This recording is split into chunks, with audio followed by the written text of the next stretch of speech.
नमस्कार दोस्तों, आज के इस खूबसूरत दिन में मैं आप सभी दोस्तों का स्वागत करता हूं। दोस्तों, मेरा नाम है गौरव और मैं हूं एक सेबी रजिस्टर्ड रिसर्च एनालिस्ट। और जैसा कि आप लोग जानते हो कि मैंने आप लोगों को बहुत पहले ही मार्केट के अंदर आने वाले इस रिवर्सल के बारे में बताया था। आपने मेरे पिछले एनालिसिस सारे जाकर चेक किए होंगे। दोस्तों, दो चीज़ें मैं आप लोगों को यहाँ पर बताना चाहता हूँ। सबसे पहले तो मेरा शो एक चैनल पर स्टार्ट हो गया अर्ली मॉर्निंग 9 AM। तो चैनल का नाम है द फेडरल, मतलब ये एक बहुत बड़ा चैनल है। इस पर मेरा ना शो स्टार्ट हो गया द फेडरल के नाम से, मॉर्निंग 9 AM। दूसरी चीज़ जो मैं आपको बताना चाहता हूँ वो ये कि मैंने स्टॉक मार्केट के अंदर निफ्टी के, बैंक निफ्टी के और स्टॉक्स के, फ्यूचर्स के और ऑप्शंस की रिकमेंडेशंस को देना स्टार्ट किया है मेरे एडवाइजरी पेज पे, जिसका लिंक आपको डिस्क्रिप्शन में मिल जाएगा। आप वहां पर जाकर जैसा एनालिसिस मैं आपके साथ करके चलता हूँ, जो मैं आपको अपना व्यू बताकर चलता हूँ, उनके बिहार पर मैंने मेरे क्लाइंट्स को जो रिकमेंडेशंस शेयर की होती हैं वो उस पेज के ऊपर मैं शेयर करता हूँ। जैसे जैसे वो रिकमेंडेशन क्लोज होती चली जाती हैं, उन रिकमेंडेशंस को एज इज वहां पर अपडेट किया जाता है। वो चाहे प्रॉफिट में क्लोज हो चाहे वो लॉस में क्लोज हो, मतलब उनमें स्टॉप लॉस हिट हो या टारगेट अचीव हो या ट्रेलिंग स्टॉप लॉस हो। तो दोस्तों, आपसे मैं चाहूंगा कि एक बार जाकर आप इस पेज को चेक कर सकते हो। अब मैं आपको बता के चलता हूँ कि मेरी मार्केट को लेकर क्या एक्सपेक्टेशन थी, क्या है, और आने वाले वक्त में मैं क्या सोच कर चल रहा हूँ। समझते हैं। देखो दोस्तों, आज सुबह मॉर्निंग के एनालिसिस में मैंने आप लोगों को ये अपडेट दिया था कि मार्केट कहीं 22,568 के पास एक रेजिस्टेंस फेस करके चलेगा। अगर आप देखकर चलेंगे, सुबह मॉर्निंग के एनालिसिस में मैंने आप लोगों को ये भी बताया था कि मार्केट में इस समय पर एफआईज की बिकवाली के बाद भी मार्केट में तेजी है। अब उसमें और चीज़ें देख के चलिएगा। ग्लोबल मार्केट्स में डाउ जोन्स के अंदर सेलिंग के बाद भी मार्केट में इस वक्त तेजी है। तो क्या ग्लोबल मार्केट का हम पर असर होना बंद हो गया है या कम हो गया है? और देखिए, मैं आपसे हमेशा जब भी बात करता हूँ हमेशा डेटा के बारे में बात करके चलता हूँ और डेटा के अकॉर्डिंग ही चलता हूँ।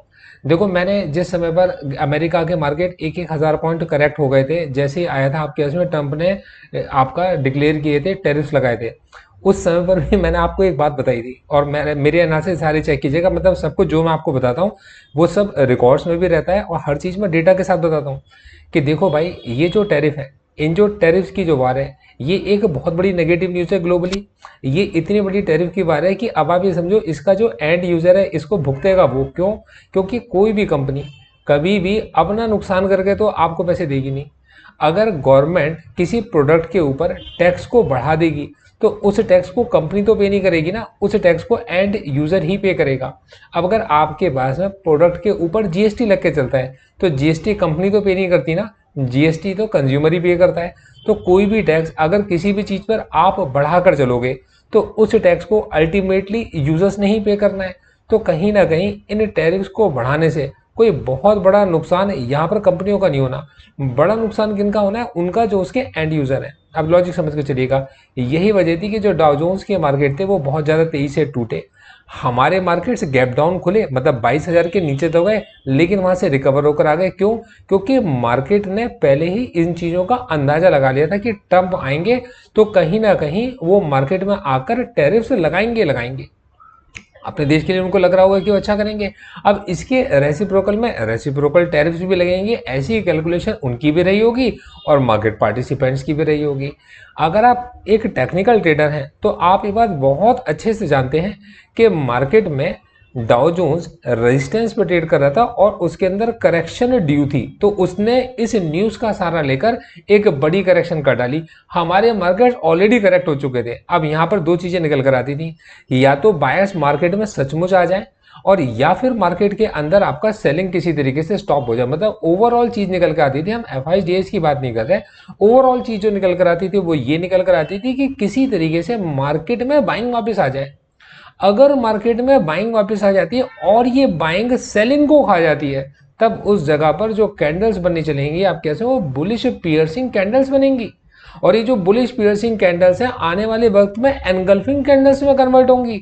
और अगर ये एनगल्फिंग कैंडल्स में कन्वर्ट होंगी, मार्केट किसी एक रेंज के अंदर कंसोलिडेट करेगा, तो यहां से मार्केट को एक नई डायरेक्शन मिलने का मौका मिलेगा। हो सकता है वो नीचे की डायरेक्शन हो, लेकिन ये कंसोलिडेशन मार्केट में बहुत ज्यादा जरूरी है। क्यों? क्योंकि मार्केट एक ही डायरेक्शन में गिरता चला आया है और निफ्टी की ये आदत है कि निफ्टी हमेशा चैनल से मूव करता है।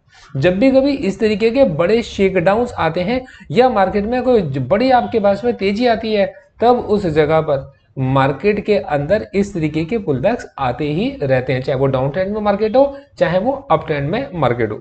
तो देखिए अब अगर आप इस समय पर देख के चलेंगे तो निफ्टी 50 के बारे में आज सुबह मेरा एनालिसिस ये था कि मार्केट के अंदर 22,568 एक रेजिस्टेंस का काम करेगा। और आप देखिए कि मार्केट ने आज इस समय पर हमारे लेवल को कितनी रिस्पेक्ट दी है। मैंने आपको 22,568 बोला था और मार्केट का हाई 22,556 है।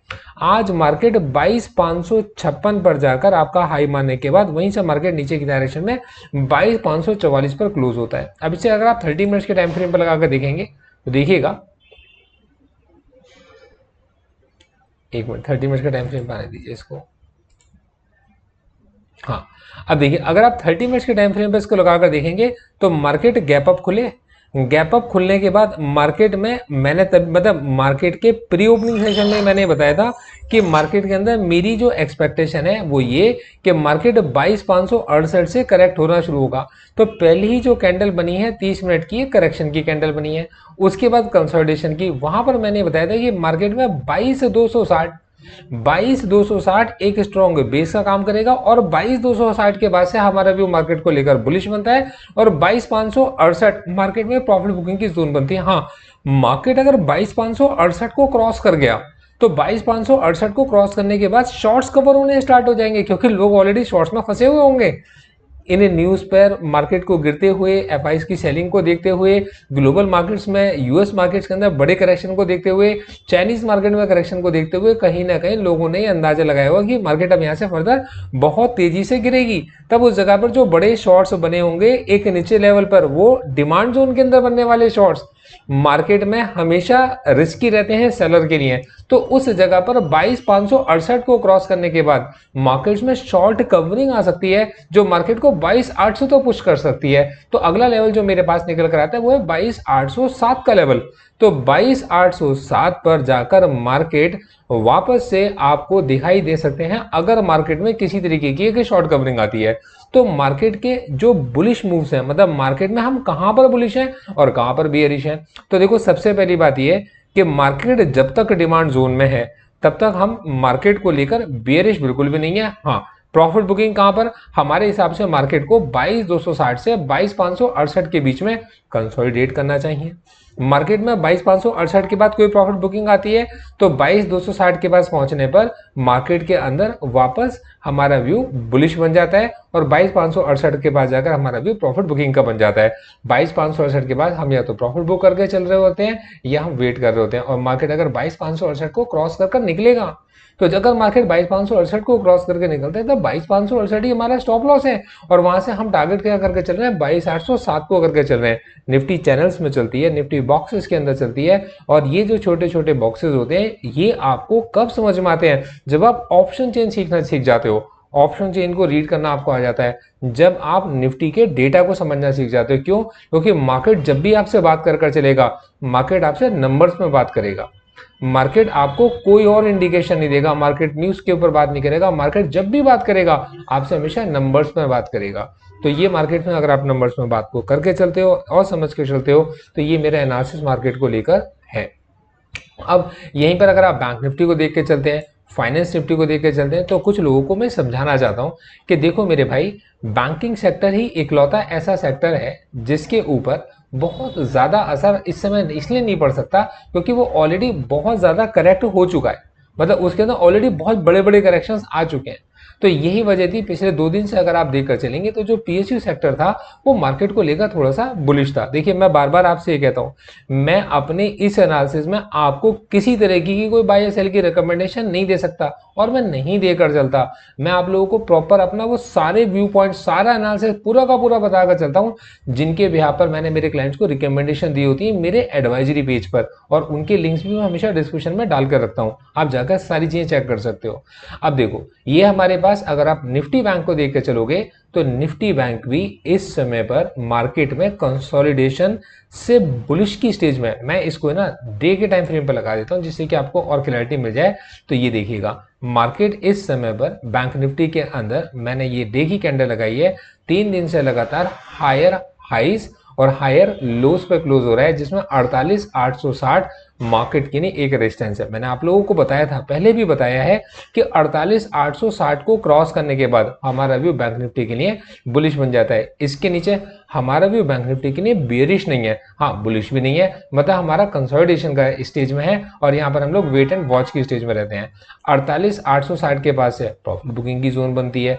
मार्केट अगर वापस नीचे की तरफ आता है 48,000 के पास में, वापस से हमारे को 48,000 का लेवल, मैं आप लोगों को पीछे भी बता चुका हूँ, ये जो 48,000 का लेवल है ये बैंक निफ्टी के लिए एक स्ट्रॉन्ग एक्यूमुलेशन जोन का लेवल रह चुका है। यहाँ से मार्केट पहले भी बाउंस हो चुका है, एक मार्केट में वी शेप की रिकवरी हमें देखने को मिल सकती चुकी है और यहाँ पर हमें वापस से भी सेम रिकवरी हमें देखने को मिल भी रही है। अब अगर आप देखेंगे तो 48,860 और 48,000 मतलब 47,937 के पास से 48,860 तक की ये बैंक निफ्टी की एक बड़ी रेंज बनी हुई है, क्योंकि बैंक निफ्टी के कॉन्ट्रैक्ट मंथली कॉन्ट्रैक्ट्स हैं। आगे देखिएगा, नेक्स्ट थिंग मैं आपको बताना चाहता हूँ थोड़ा फाइनेंस निफ्टी के बारे में। अगर आप फाइनेंस निफ्टी को देखकर चलेंगे तो फाइनेंस निफ्टी के लिए मैंने आप लोगों को बताया था कि फाइनेंस निफ्टी के सारी मूविंग एवरेजेस 23,000 के पास जाकर कन्वर्ज हो रहे हैं। 23,000 के पास जाकर जब सारे मूविंग एवरेजेस मिल रहे हैं, तो जब भी कभी सारे मूविंग एवरेजेस एक जगह पर जाकर कन्वर्ज होते हैं, तब उस जगह से मार्केट के अंदर या तो एक बड़ी तेजी देखने को मिलती है या एक बड़ी बिकवाली देखने को मिलती है। मैंने एक एक चीज पीछे आपको एग्जांपल्स के साथ में समझा रखी है। अब अगर आप इस समय पर देख के चलेंगे तो 23,000 के स्टॉप लॉस के साथ मार्केट को लेकर हमारा व्यू बुलिश बन जाता है और मार्केट ने आज भी हमारे को ये मौके दिए और मार्केट हमारे को इस समय पर एक बुलिश मूव के साथ 23,163 के पास ट्रेड करता हुआ क्लोज होता हुआ दिखाई दे रहा है। तो मेरे तीन एनालिसिस, मतलब इन तीन एनालिसिस के बिहार पर मैंने जो भी रिकमेंडेशंस दी हैं, मैंने अपने एडवाइजरी पेज पर उनको अपडेट कर दिया है। आप जाकर उनको हमेशा चेक कर सकते हो। इसी के साथ में ये जो आपके पास में पोजीशंस हैं, ये सारे के सारे आपका ये जो मेरा एनालिसिस है, आप इसको अपने पास जरूर रखिए संभाल के, आपको सीखने का बहुत कुछ मौका मिलेगा। मार्केट में जब कभी बड़ी गिरावट आती है या मार्केट में जब कभी बड़ी तेजी आती है, हमें तभी तो मार्केट समझने का मौका मिलता है। अब एक बार जाकर ना एफ का डेटा चेक करते हैं। अगर आप एफ के डेटा को चेक करके चलोगे तो वहां पर हर सेलिंग के अगेंस्ट में एक बड़ी बाइंग आ रही है। अब आप ये देखो ना, 11,000 करोड़ की सेलिंग के अगेंस्ट में 17,000 करोड़ की बाइंग आ चुकी है। कहने का मतलब क्या है कि लोगों ने निचले लेवल्स पर बड़ी ब्लॉक डील्स में पार्टिसिपेट करना शुरू करा है। आप जाके बल्क डील्स और ब्लॉक डील्स का डेटा चेक करो तो निचले लेवल्स पर मार्केट में बड़ी ब्लॉक डील्स होनी शुरू हुई हैं और मार्केट में जो डेटा है वो पॉजिटिव आना हमारे सामने स्टार्ट हो गया है। इस समय मार्केट के अंदर नेट पॉजिटिव डेटा है। अगर आप देखकर चलेंगे तो डीआईस का और एफआईस का। एफआईस की जो सेलिंग है, आप देखिए पहले 4,788 करोड़, फिर 3,400 करोड़, फिर 2,895 करोड़, मतलब एफआईस की सेलिंग धीरे धीरे करके वो जो एग्रेसिव सेलिंग थी वो कम होनी शुरू हो गई है, क्योंकि डीआईस माल खरीद तो एफआईस से रहे ना, मतलब मार्केट में माल मिलना कम हो गया है। तो मार्केट में जब माल कम मिलेगा तो डिमांड उसकी ज्यादा होगी और डिमांड जोन के पास में मार्केट शूट करते हैं। तो यही वजह है कि मैं आपको बता के चल रहा हूं कि मार्केट में जो सेलर्स हैं वो किसी जगह पर निचले लेवल पर फंस चुके हैं और मार्केट के बाद एक बार थोड़ा सा गैप अप मार्केट को मिलना शुरू होता है तो ये उनके लिए शॉर्ट कवरिंग का काम करके चल सकता है। निचले लेवल पर वापस से मार्केट के अंदर बाइंग देखने को मिल सकती है। हाँ, क्या मार्केट आपके पास में यहाँ से हमेशा ऊपर की तरफ जाएगा? तो मेरा जवाब है नहीं यार, ऐसा नहीं होता। निफ्टी हमेशा चैनल्स में चलता है और निफ्टी चैनल्स में नीचे उतरता भी है। मार्केट जब नीचे उतर रहा था तो कितने सारे पुल बैक्स मार्केट को ऊपर मिले थे। इसी तरीके से जब मार्केट नीचे की तरफ गिर रहा है तो न जाने कितनी बार मार्केट को उछाल देखने को मिलेंगे, कितनी बार प्रॉफिट बुकिंग आएगी, क्योंकि जगह जगह पर वो लोग जो फंसे हुए हैं गलत पोजीशंस में, वो अपनी पोजीशंस को पहले स्क्वायर ऑफ करना पसंद करेंगे। तो दोस्तों ये था मेरा पूरा एनालिसिस। मैं उम्मीद करके चलता हूँ कि आप लोगों को मेरा एनालिसिस समझ आया होगा। इनकेस अगर आपके किसी भी तरीके के कोई डाउट्स होते हैं तो आप मुझसे मेरे व्हाट्सएप नंबर पर पूछ सकते हो। और दोस्तों अगर आप लोगों को मेरी वीडियोस अच्छी लगती हैं तो आपसे मैं हमेशा ये रिक्वेस्ट करता हूँ कि आप ये मुझ तक कैसे पहुंचाओगे, आपके कमेंट सेक्शन के जरिए आप कमेंट्स करके जरूर जाया करो। Thank you so much, all the best.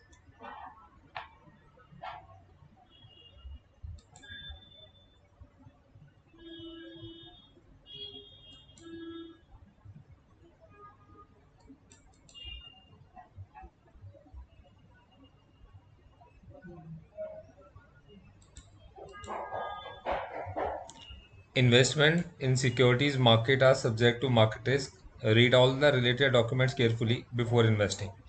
The securities quoted are for illustration only and are not recommended. Registration granted by SEBI, membership of BASL in case of investment advisors, and certification from NISM in no way guarantee performance of the intermediary or provide any assurance of returns to investors. All disclaimers can be read on gauravsir.in। आप सभी disclaimers को gauravsir.in website पर read कर सकते हैं।